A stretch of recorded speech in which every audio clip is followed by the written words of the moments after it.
The story I'm about to tell is probably a lot less scary than many stories on this forum, but it was actually kind of traumatizing to me.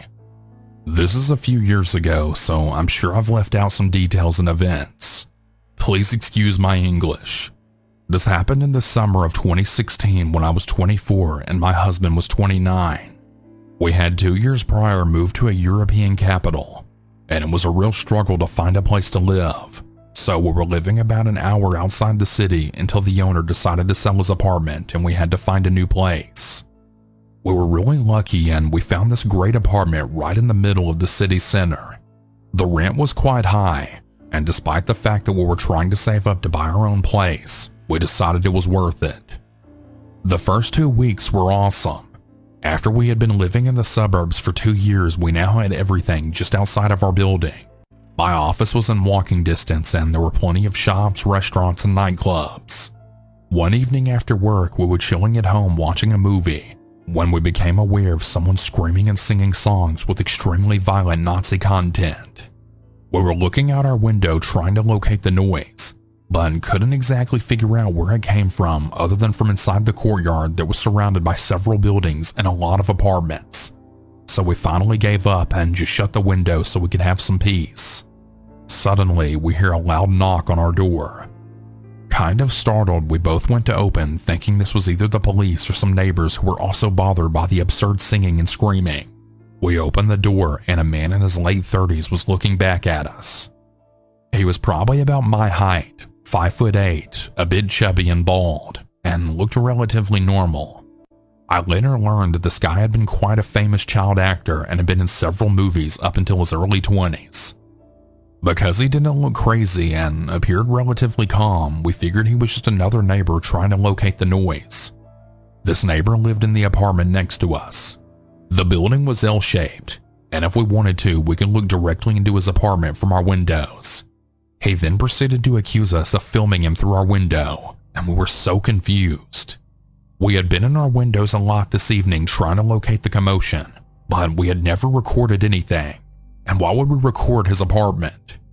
He now had this crazy look in his eyes, and he was saying all kinds of crazy stuff that I have now forgotten.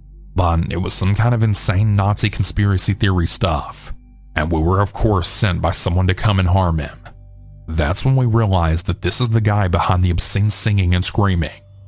As he was getting more and more agitated, he had tried to enter our apartment, but my husband shoved him out and closed and locked the door. We heard him walk into his apartment and slam the door.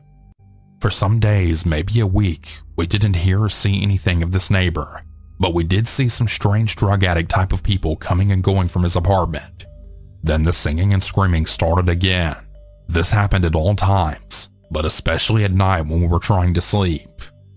We almost went crazy, but because it's so hard to find a place to live in the city, and because we really hate moving, we just put up with it. Later one afternoon, I felt this burning smell, and I went out in the hallway to try and figure out where it came from.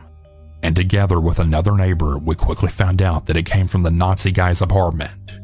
We tried knocking, but no one answered. We tried peeking through his mail slot, but saw nothing except for smoke. We obviously called the fire department, who came and knocked down his door to find him sleeping naked with something burning on the stove. They put the small fire out, he apologized, and I don't think anything else ever came of it. Of course though, he continued to sing and scream Nazi songs and racial stuff, but we were now also introduced to wolf howling. It sounded totally crazy. Even with our window shut, we could still hear him. Some more time passed, and one night before we were going to bed, my husband felt a burning smell. We immediately suspected the smell to come from his apartment yet again, and we were just about to dial the fire department when we heard this loud bang in the courtyard. We looked out and could see the Nazi guy throwing out his belongings and furniture from his windows into the courtyard. And not only this, but his apartment was in flames. We were panicking because the hallway was starting to fill with smoke, and we didn't want to die from inhaling the toxic smoke on our way down from the 3rd floor. We grabbed our stuff, and my husband went knocking on all of the doors to get our neighbors out. He didn't get any answer from the crazy guy's apartment, and together with another neighbor came up with the brilliant idea of breaking in to rescue the Nazi guy. They finally managed to knock on the door, covered their faces with some clothing, and went in.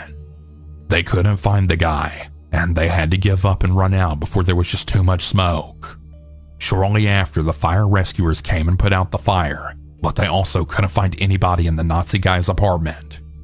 He went missing for some time, until eventually he showed up trying to get into his apartment. The locks had been changed at this point, and the police were still investigating.